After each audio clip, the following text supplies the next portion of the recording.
Hello there, Matthew with Tnfm Prepping. Gonna give this another shot, guys. Take three. Had another camera that I was working with and it didn't do that very well. But instead of unpacking the bag all the way again, but tonight I want to go over, it's a part 2 series with bug out or get home bags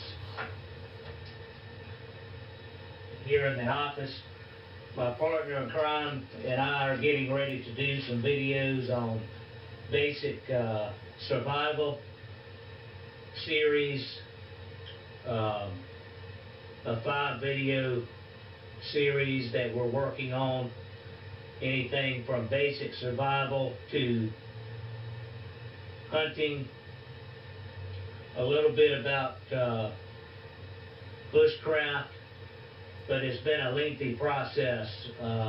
Been going to different localities and trying to film this stuff, but tonight I wanted to go ahead and put a couple of videos up on the website or YouTube channel, and also on the website to let everybody know that we are trying to work aggressively to get some material out. But I want to start off with the basics.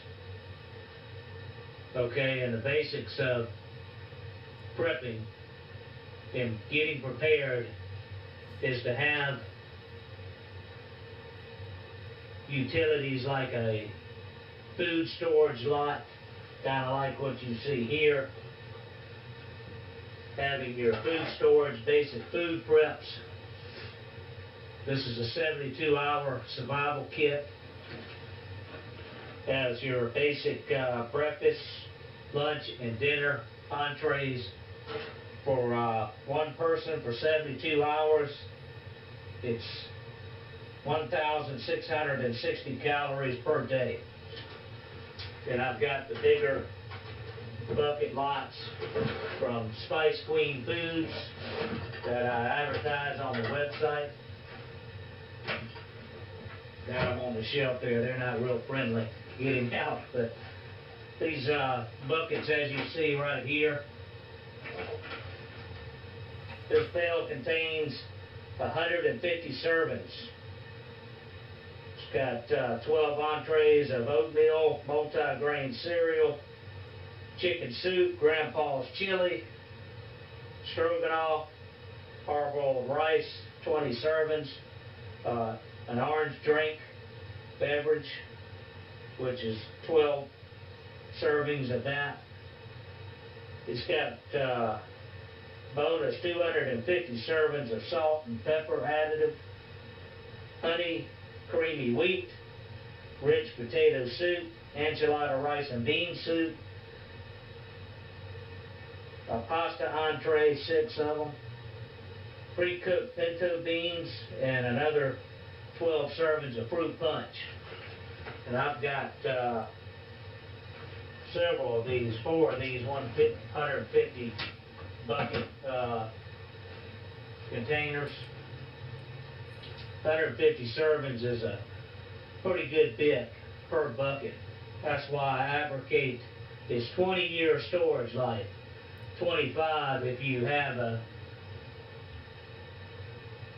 good storage environment, around 60 to not any higher than going over 80 degrees for sure. But down here on the Gulf Coast where I'm at, it gets pretty hot during the summers. So you really have to pay attention to where your storage locality is as far as where you're storing your long-term food preps. So a dark, dry,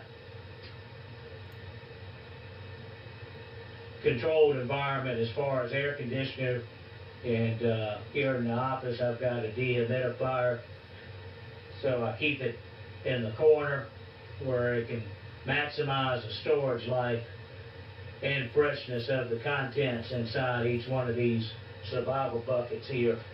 So it's real important that you pay attention to where you're keeping your storage items, because you don't want to spend, it's about $110 per bucket, depending on what you get. Some are more, with more contents in them. So it's very expensive, and the more that you have, obviously, the more that you're spending. But I digress. Let me get back to the item at hand, and that is, this is a bag that I purchased online for my wife to keep at the house. It's a go bag or bug out bag, get home bag, whatever you wanted to classify it. Multiple uses.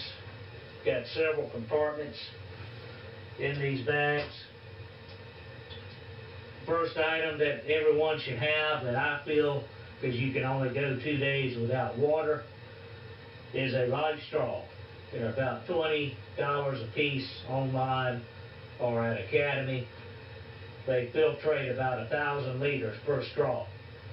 It's 264 gallons, or to be on the safe side, 250 gallons of water per straw. It's essential to have that capability and have at least one, minimum, or 2 of these per bag. Now, these are potable aqua chlorine dioxide water purification tablets. There's 12 here per packet that you can also have on hand to purify water. Obviously, you want to practice a means of heating that water, and also using a tablet,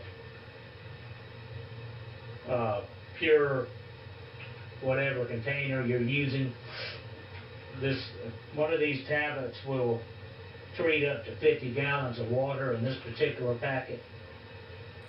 But you definitely want to boil your water, especially in a grid down or SHTF environment, to minimize any illness or disease or getting sick from the water that you're ingesting. The other type of tablets that I recommend everybody get is the potassium iodide tablets, USP. 130 milligram, it's IOSAT. There's 12 tablets in here. God forbid, it's a thyroid blocking radiation emergency tablet. If you have a small child anywhere from 1 to 5 years old, it's a quarter tablet. Between 5 to 13, it's a half a tablet. Go, as directed, contact your physician to double check that. I've done some little bit of research, 1 pill per adult, but God forbid, there's also directions on the back. It dictates on weight and also the size of the person on how many to take effectively. But if you have a dirty bomb or any kind of radiation source accumulating into the atmosphere, you definitely want to have these IOSAT tablets on hand and have a packet, at least one packet of 12 count, on hand in your bug out bag at all times. Recommend that you do that. I've got several. I've got some in a first aid kit. I'm going to go over first aid in another video, kind of trying to break these items down. Also in this bag, I have an NBC chemical suit made by DuPont.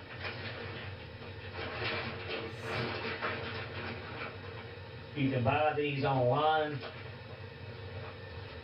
It's a Trichem CPF Class 2. It's better than nothing, folks. It's got a hood to go over your head. It's got elastic tightening to where it can go around the contour of your face. And I'm also, in a latter video, I'm going to talk about, go ahead and put this under the table for now. Also, here's some gloves that we have, neoprene gloves to match with the suit. And the reason you want to have those, folks, in my opinion, in every bag,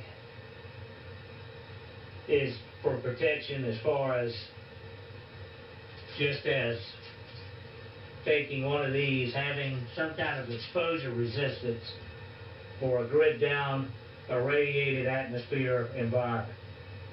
You need to have some kind of suit or DuPont coverall style neoprene suit like that to keep as much off of you,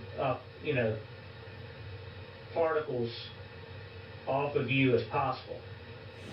Let's go over some of the contents that's in this basic bug out bag here. And I've got some latex gloves for first aid, cleaning game, food preparation, etc.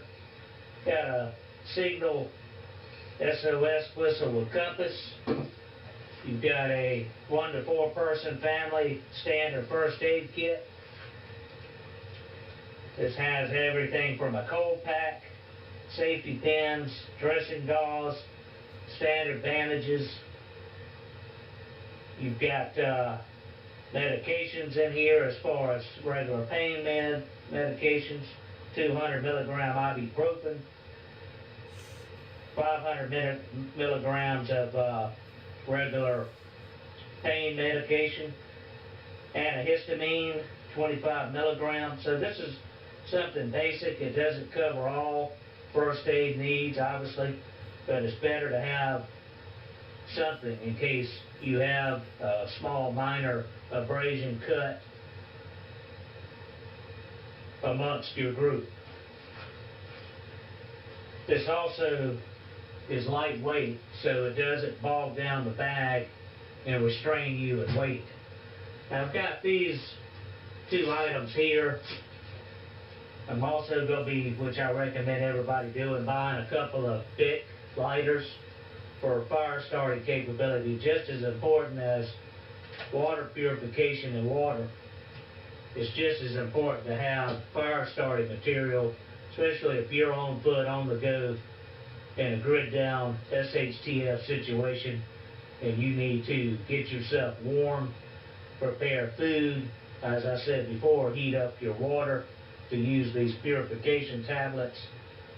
The list goes on and on. This is a 20 count waterproof container with a striker with waterproof matches. This is a camping striker for sparking and igniting tinder fire starting material, which you can use Vaseline or chapstick, put it on tinder or cotton or cloth, and it will help ignite that fire a lot faster. There's just one little usage that you can use with an added material like Vaseline as far as chapstick. I'll recommend having that in your bag as well.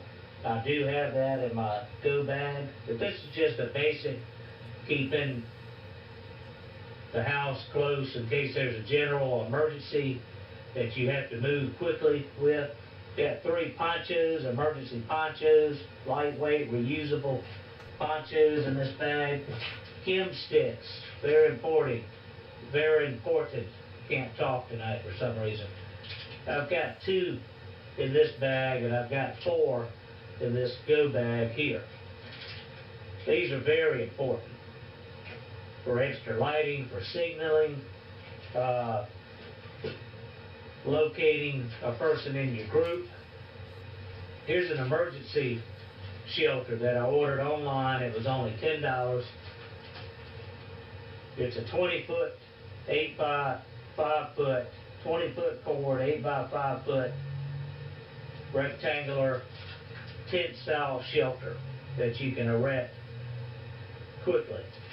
And also, as you can see, it's got a radiant type material that will also keep out the cold, hold in heat to keep whoever's inside warm. So it's very important to have. Got a basic can opener here, utility tool, more first aid items. I recommend everybody carry, especially down here in the south, the snake bite kit. It's got antihistamine type medication in here as far as antiseptic. It's a very good kit. You could buy these at your stores online, eBay or Academy. A headlamp. It's a must to have a headlamp, extra lighting. Got a couple of flashlights that I keep in this bag for lighting purposes. Can't have enough flashlights, folks. A water container for on the go. It could be anything, doesn't have to be fancy. This is just something that my wife got on a school project. Keep that in her bag. Now I want to talk about emergency water, purified water packets, which I have a couple of these kits made up. This is for about 2 days worth. And these are emergency purified water packets.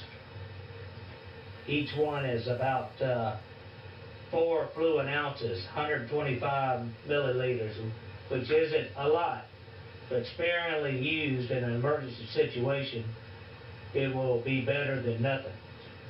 If you're on the go, you're unable to find a water source, and you're unable to have it purified in time, and you're not able to consume it, it's always good to carry a source of water on hand in your bag for your family while you're on the go. The other source I want to talk about that's kept in your bag is these are food blocks, high in protein, calorie count. There's 6 bars per packet. They're called SOS rations. Let me look at the nutrition facts on here. High content, folks, in calories. But you can consume these. They're good for 2 to 3 days per person, or you can ration these out to facilitate your needs in a survival situation, dictating or depending on how many you have in your group. I have 2 of these. I've got a smaller block and also the larger regular size block. Now I got these from a local life raft packing company in Mobile, Alabama, close to where I am. You can also order those online. It's something that everyone should need. Those are the same food rations that they use on board ships, vessels that offshore, in case they have to deploy into a life raft until they're rescued. They have these in their SOLAS class, which is an international class regulated emergency life raft piece of equipment that they disembark from a sinking ship or vessel, and they disperse these rations amongst the passengers or POV in the life raft. I know I've lost some of you, but basically, if it's good enough for SOLAS international requirements, which I have through the training in the maritime industry that I've been given over the years, we have actually conducted training exercises and consumed these. I don't recommend eating a lot of them because it's stop you up pretty bad, but if you're in a bad enough situation and you need something small, lightweight, that packs a good calorie count and also other nutrients that you need on the go and goes a long way, you can't beat these SOS survival bars. Well, that concludes my first video on this first series. This is going to be first video of part 2. We'll be coming back shortly and talking about this vehicle, get home, and also bug out bags. So stay tuned for that, folks. This is Matthew with Tnfm Prepping. Also with TruthNotFictionMatters.com. Thanks for watching. God bless each and every one of you. Got more videos to come. Thank you.